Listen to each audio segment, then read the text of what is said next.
Normal.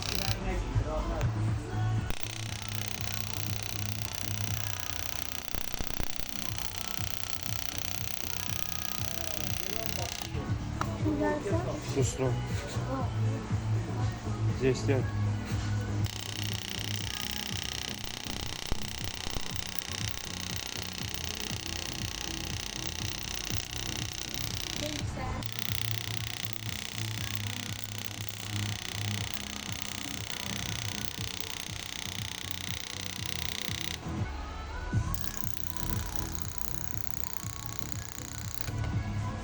Babında deməli bax bu şunur xarab.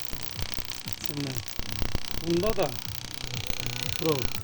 Buradan korksun. Babında şunur da xarab. Bizim yoxlamışdı lan.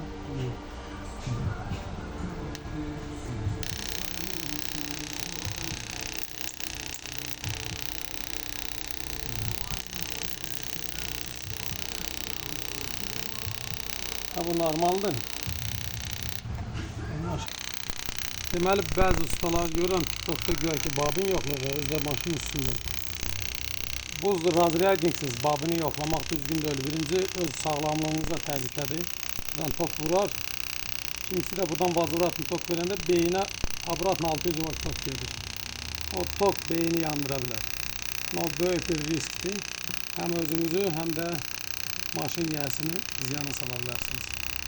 Razriyadniksiz babinin hiçbir hissəsini yoxlamaq olmaz. Düzgün deyil.